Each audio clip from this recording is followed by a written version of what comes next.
Hello everyone नमस्कार सकलोके और आज ये रेसिपी भिडिओ लै आहिছোঁ बहुत दिन रेसिपी भिडिओ दिया हुआ নাই और निदिও आसलते मैं रेसिपी भिडिओ ब्लगे दिওঁ আজি ভাবিছোঁ এটা খুবেই সাধাৰণ रेसिपी बनाওঁ এয়া হৈছে দালি মই ধুনীয়াকৈ ধুই লৈছোঁ যিমানখিনি দালি লাগে সিমানখিনি লৈ লৈছোঁ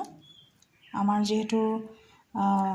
4-5টা মানুহৰ কাৰণে ইমানখিনি দালি হৈ যায় আৰু দালিখিনি মই খুব পনীয়াকৈ বনাম আচলতে পনীয়াকৈ আৰু আমি দালিখিনি অলপ বেলেগকৈ বনাম বুলি ভাবিছোঁ আৰু এয়া জলফাই লৈ লৈছোঁ মই এয়া জলফাই মানুহৰ পৰিমাণ চাই লৈ ল'ব মই 5টামান লৈ লৈছোঁ বেছি টেঙা হ'লেও বেয়া লাগিব আৰু লগতে এয়া হৈছে মাছ মাইটো কি মাছ হয়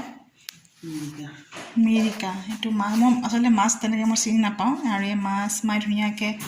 বাছি ধুনীয়াকৈ ধুই তাই হালধি সানি দিছে আৰু এতিয়া মই বনাম তেতিয়ালৈ চাই থাকিব ভিডিঅ'টি শেষলৈকে এয়া মই এতিয়া দালিখিনি কুকাৰত দি দিছোঁ কুকাৰত দিম যেহেতু আৰু ইয়াত নিমখ প্ৰয়োজন অনুসৰি দি দিছোঁ পিছত লাগিলে আৰু দিম আৰু এয়া মই ধুনীয়াকৈ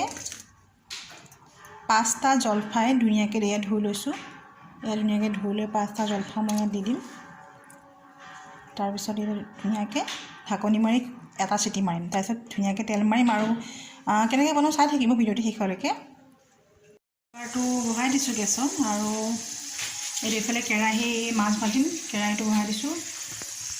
এয়া মাছ ভাজি আছোঁ তেলত আৰু মাছখিনি ইমান ফুল ফ্ৰাই নকৰিলেও হ'ব যিহেতু তৰকাৰী দিম আগতে আচলতে খাই পোৱা নাই জলফাইৰে মাছখিনি শুনিছোঁ চব টেঙাৰে খাব পাৰি বুলি কিন্তু আজি খাই পাম তেনেকুৱা লাগে আৰু আপোনালোকে জনাম আৰু ভাল লাগিলে যদি ভাল লাগে নজনাম আৰু আপোনালোকে বনাই খাব কিন্তু এনেকৈ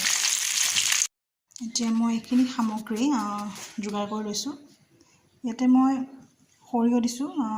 জিৰা দিব পাৰে বা পাঁচফোৰণ দিব পাৰে আৰু এয়া এটা জলকীয়া লৈছোঁ আৰু এয়া অলপ পিঁয়াজ আৰু এয়া অকণমান থেতালি লোৱা নহৰু দিব পাৰে নিদিব পাৰে এইটো নিজৰ কথা এইটো আৰু এয়া দালিখিনি খুব ধুনীয়াকৈ বইল হৈ গ'ল এয়া গোটাই এয়া জলফাই এতিয়া মই কেৰাহীত তেল দিছোঁ আৰু গৰম হ'লেই মই বস্তুখিনি দি দিম এয়া মই এইখিনি ধুনীয়াকৈ সৰিয়হখিনি দি দিওঁ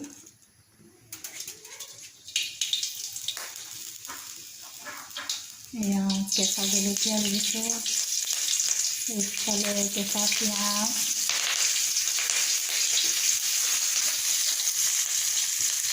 ইয়াতে হালধি অকণমান দি দিলোঁ আৰু খুব কম তেলত আচলতে এইখিনি ভাজি ল'লোঁ এতিয়া দালিখিনি দি দিম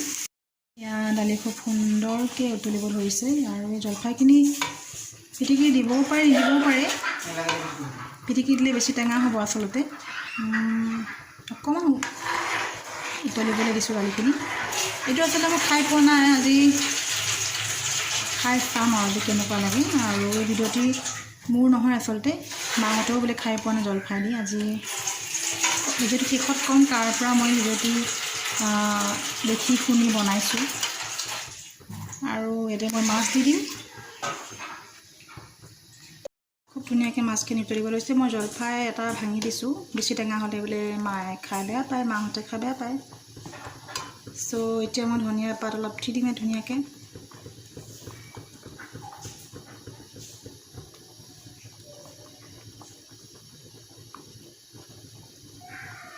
আচলতে ভিডিঅ'টো কৰিবলৈ অসুবিধা হয় মানে একো যদি মানে ভিডিঅ' কৰাৰ সা সৰঞ্জাম মোৰ নাথাকে মই হাতেৰে তেনেকৈ কৰি থাকিবলৈ অসুবিধা পাইছোঁ কিন্তু আপোনালোকক ভাবিলোঁ দেখুৱাম আৰু আচলতে মোৰ সেইকাৰণে ৰেচিপি ভিডিঅ'বোৰ দিয়া নহয় সকলোৱে দিয়ে একেই ভিডিঅ' একেই খানা একেই ৰেচিপি নহয় জানো কিবা এটা ইউনিক হ'লে দেখুৱাব ভাল লাগে মোৰ আচলতে তেনেকুৱা একো ষ্টেণ্ড মানে তেনেকুৱা ধৰণৰ সা সঁজুলি নাই বাবে মোৰ বনোৱা নহয় চ' এয়া মাছৰ আঞ্জা ৰেডি ইয়াতে আৰু এবিধ ৰেচিপিৰ মই আচলতে যোগাৰ কৰি লৈছোঁ দালিখিনি আচলতে মই 5টা জলফাই দিছিলোঁ কিন্তু তাৰ পৰা মই 2টা উলিয়াই পেলাই এয়া ধুনীয়াকৈ সিজোৱা জলফাই ধুনীয়াকৈ এয়া টুকুৰা টুকুৰকৈ কাটি লৈছোঁ আৰু কেইফুটমান নহৰু আৰু কেইটামান জলকীয়া আৰু এই ধনিয়া পাত মই যোগাৰ কৰি লৈছোঁ এয়া আচলতে এবিধ চাটনি বনাম বুলি ভাবিছোঁ আজি জলফাইৰে মানে ৰেচিপি আপোনালোকলৈ আগবঢ়াম কোনে কোনে জলফাই ভাল পায় কমেণ্ট কৰি জনাবচোন আৰু এনেদৰে কোনে কোনে খাইছে সেয়াও লিখিব মোলৈ ইয়াতে সামান্যতম নিমখ ইয়াত দিলোঁ আৰু ইয়াতে মই অকণমান চেনিও এড কৰিম যাতে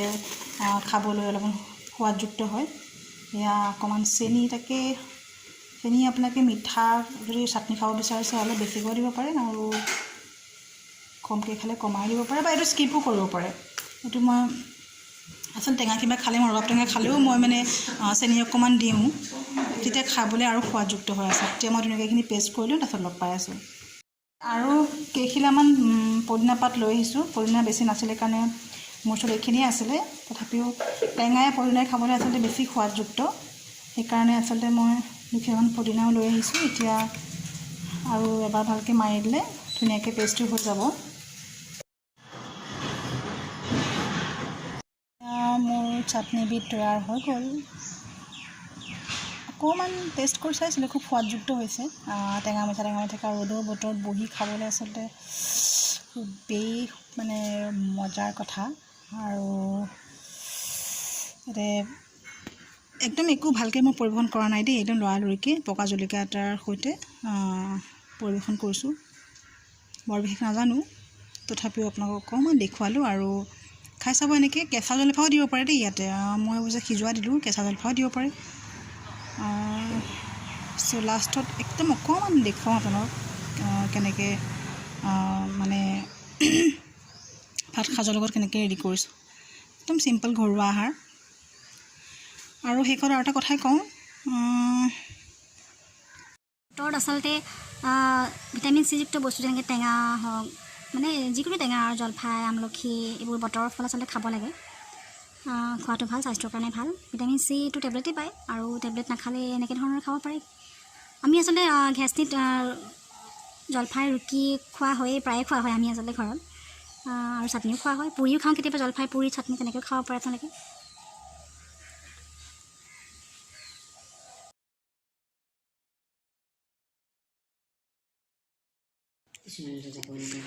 এয়া হৈছে মাছৰ পেটু ভাজি, আৰু এয়া মই বনোৱা জলফাই মাছেৰে তৰকাৰী। এয়া মায়ে ভাজি বনালে, আৰু এয়া ভাত। তেতিয়াহ'লে এতিয়া খাওঁ, আৰু আপোনালোকে জনাব বনাইছেনে নাই, কমেণ্টত জনাব। আৰু যদি ভাল পাইছোঁ যদি লাইক এণ্ড কমেণ্ট, ছাবস্ক্ৰাইব কৰিব নাপাহৰিব মোৰ চেনেলটো। Bye bye.